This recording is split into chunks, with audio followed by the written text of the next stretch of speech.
एक महिला भक्त वृंदावन से बिहारी जी लेकर अपने घर आई और तभी बाहर से गोलू घर के अंदर आया और माँ से पूछता है कि माँ, यह कौन है? तो मैया ने बोला, ये भगवान है और ये ही हमारे मालिक हैं। अब तो घर में जब भी कोई नई चीज बनती तो सबसे पहले बिहारी जी को भोग लगता। पहले यह सब चीजें गोलू को सबसे पहले मिलती थीं।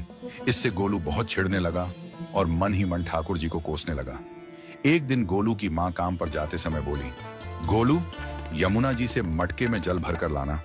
जब गोलू पानी भरने के लिए जाने लगा तो जाते जाते बिहारी जी को कहने लगा, खाने के लिए तो सबसे पहले तैयार रहते हो, लेकिन काम तो मुझे ही करना पड़ता है। अगर यहाँ रहना है तो काम करो। कहकर गोलू यमुना जी से जल भरने के लिए चल पड़ा। गोलू जब यमुना जी में जल भरने लगा तो उसने देखा कि यमुना जी के अंदर बिहारी जी विराजमान है और कह रहे हैं, ला गोलू, घड़ा हम भर देते हैं। गोलू उनको देखकर हैरान हो गया और बोला, नहीं नहीं, मैं अपने आप भर लूंगा।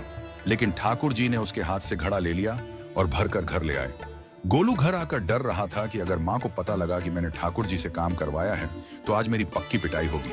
माँ ने घर आकर बिहारी जी को गीले कपड़ों में देखा तो एकदम से हैरान हो गई और कहने लगी कि गोलू, ये जरूर तेरी शरारत है, जरूर तूने ही इन पर जल डाला है। गोलू ने अपनी माँ को समझाने का बहुत प्रयास किया, लेकिन माँ ने उसको डांट कर चुप करा दिया और ठाकुर जी के भीगे हुए वस्त्रों को बदलने लगी।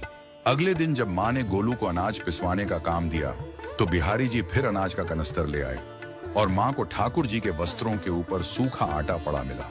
तो माँ ने फिर गोलू को डांटा कि तुझे पता नहीं कि ये हमारे भगवान हैं और तू भगवान के साथ शरारत करता है। आज तूने फिर इनके ऊपर आटा फेंका है। तो गोलू शपथ लेकर कहने लगा, नहीं माँ, मैंने कोई शरारत नहीं करी है। ये तो मेरे हाथ से गेहूं का कनस्तर लेकर खुद पिसवा कर आए हैं। गोलू की माँ आज बहुत गुस्सा हुई। अगले दिन फिर माँ बोली, बेटा गोलू, आज तुम्हारे बाबा बाहर गांव से वापस लौट आएंगे। बस आज का ही काम है, तुम जंगल से थोड़ी लकड़ियां ले आना। गोलू फिर डर गया, कहीं ठाकुर जी फिर मेरे पीछे ना आ जाएं। गोलू ने माँ को बोला कि मैं चला तो जाऊंगा, लेकिन बिहारी जी को समझा लो, वो मेरे पीछे ना आए। उसकी माँ हंसकर बोली, हाँ हाँ समझा दूंगी, तुम जाओ तो सही। गोलू जल्दी जल्दी लकड़ियां लेने जंगल में चला गया और माँ काम पर चली गई।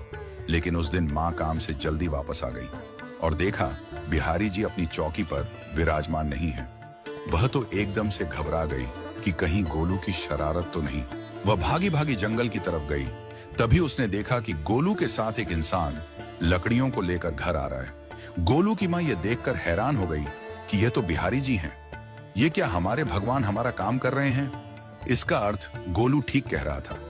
वह जल्दी जल्दी भागकर ठाकुर जी के पास गई और लकड़ियां उनके हाथ से लेते हुए उनके चरणों में गिरकर रोती हुई बोली, हे बिहारी जी, ये आप क्या कर रहे हो? मुंह गरीब का काम क्यों कर रहे हो? ठाकुर जी मुस्कुराते हुए बोले, हमें तो तेरे बेटे पर बहुत प्यार आता है। सब लोग हमें भगवान समझते हैं, लेकिन एक तेरा बेटा ही था जो हमको अपना मानता था। अपना मानकर वो हमें डांट भी देता था, हमारे साथ गुस्सा भी करता था, और जो हमें एक बार अपना मान लेता है तो हम उसके मान के लिए उसके ही हो जाते हैं।